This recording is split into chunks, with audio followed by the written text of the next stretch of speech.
You're currently posting on social media and you have no idea if it's actually working. And the reason for this is that you're currently measuring based on the old way and not the new way. So in this video, I'm going to give you a 4-step framework that shows you exactly how to track and measure social media content to revenue. So back in the day, before Madre, and I was working at another marketing agency, we used to sell marketing, digital marketing, based on the fact that you could track every single element of it. So we said, get rid of your paper marketing, get rid of your television, because this is how you know exactly how someone has come from a social media post to your website to a purchase. You could track and view every single part of the journey. So before we get into the framework, I first want to bring you back to the best time of my life. I was sipping a glass of wine, talking to a client and telling them how I could show them how somebody had gone on their social media post, gone to a link on their website, clicked on an email and finally purchased. I could stalk this person throughout the whole internet because social media was exactly how you could prove revenue generation. And then this old way was shattered, just like Isaac Newton's head, by an apple. And I'm not talking about the apple you're thinking about. Instead, it's the Goliath that brought privacy changes to marketers. Now, the worst thing that you can do to a marketer is give us no data on the customer, because like I said, we love to stalk them. However, what the Apple privacy laws did was essentially blindfold us to these pieces of information. Now, if you were an iPhone user, we actually couldn't see that journey in the same way that we previously could. And this then only spiraled into more anti-tracking and more privacy laws like GDPR. So we went from this mystical marketer's dream into something that actually does serve the person better, which is you now cannot see what I am searching online. So although better for the user, it does mean that that old way of tracking is no longer how we would need to measure. Fast forward to today and the algorithm themselves has changed, as well as the user buyer journey. So for example, over 1/3 of the internet is now using ad blockers, which essentially then blocks how we view that journey. On top of that, we then have multi-device journeys. So you may see something on your smart TV or on your phone and then go onto your laptop to view it. This is a break in the chain, which means that we can't go from a social post all the way to our website. It works completely differently. On top of that, people are no longer clicking links. And this is really how the platforms have engineered it, because they realized, why would I use a link that lets you see a video over here when I can host the video directly here? So the platforms have not only trained us to not click on anything, but equally they're suppressing the reach of posts that have links, like in Facebook's case. Instagram no longer allowing links in the post at all. And even if someone were to click a link, the platforms are no longer telling us that it came from that source. So we can't even track what is clicked. All of this means that when we used to track a link from a social post, and that was the crutch that we stood on for direct attribution,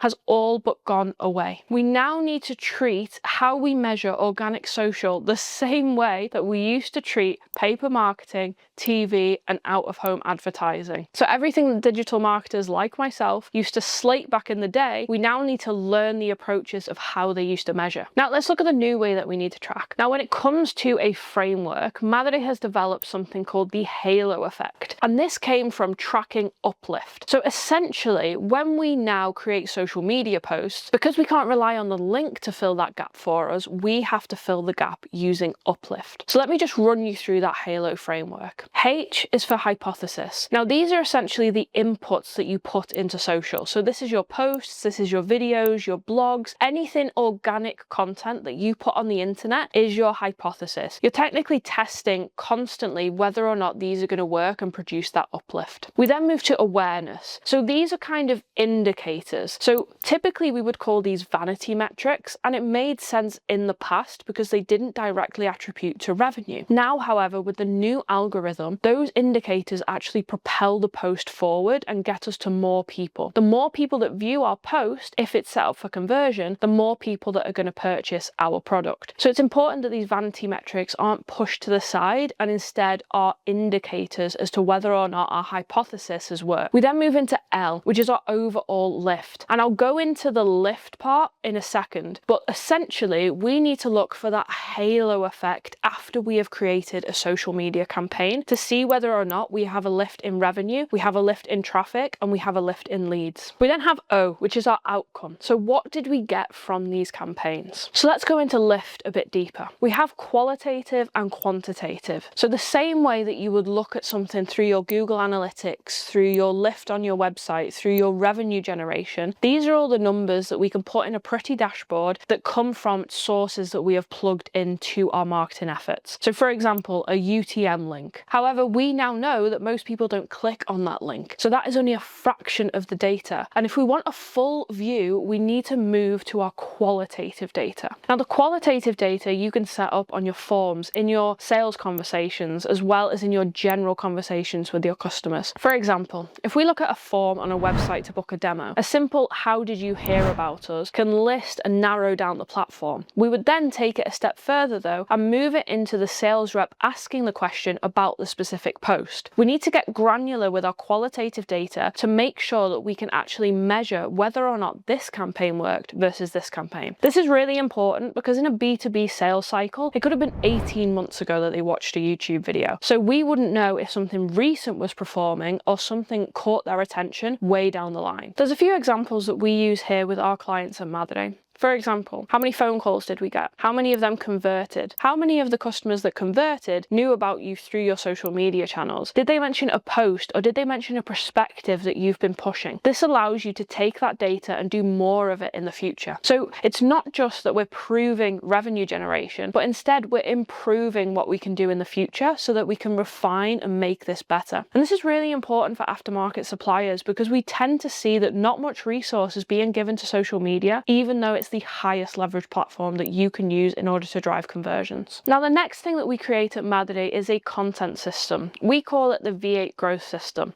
And this is a predictable system that allows us to measure key points over and over with our quantitative and qualitative data. We've outlined the whole content system for you to steal and replicate in this video here.